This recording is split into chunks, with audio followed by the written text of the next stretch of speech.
Hey, I'm Callie Lewis. You're watching Geek Brief TV. This is Brief 330 brought to you by the Nokia N810. A couple of you noticed the iPhone accessory I had glued to my head on Brief 329. It's called the Naja King and it's from our friends at thoughtout.biz. It's about as flexible as your imagination. You can place it on a desk, wrap it around a tripod, or even wrap it around your neck for hands-free viewing on a plane. The coil is 36 inches and the phone holder rotates 360 degrees. It also maintains a really strong grip on the iPhone. We spent half a day searching for the creator of this fetch robot and we couldn't find it, but it's too smile-inducing not to put it on Geek Brief.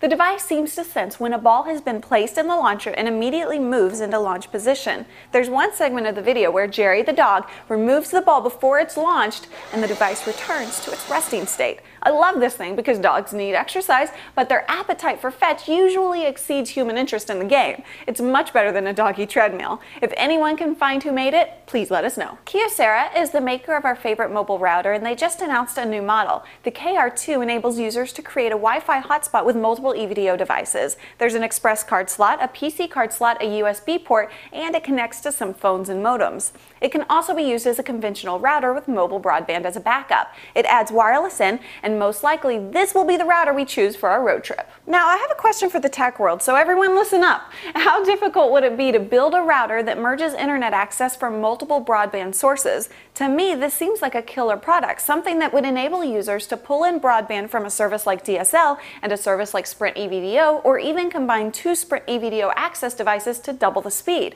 If you're aware of engineering issues that makes this more difficult than it seems on the surface, by all means leave a comment, but this just seems like a no-brainer, easy thing for an engineer to build. So many people advising us about our trip tell us to use checklists. Yesterday, I found Kyocera on the Red Ferret Journal. It's interesting because it's a wiki. In the show notes, I'm linking to a moving checklist that starts with items you should begin working on 2 weeks ahead of your moving day. Since it's a wiki, if there's something missing from the list, you can add the missing item. It's nice that checklists start out generated by the community, but in order for the service to really be usable by me, I would want to break out the list at some point and save it as my own.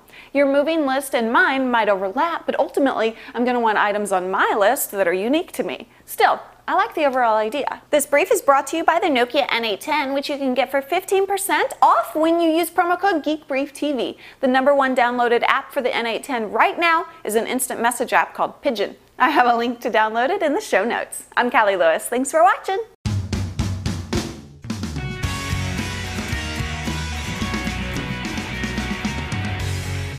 Hey, I'm Callie Lewis. You're watching Geek. Let me do that again. I burped. I think I burped again. Rotates 360 degrees. It also maintains a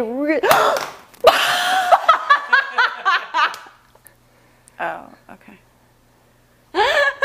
Or not. It did in all other tests.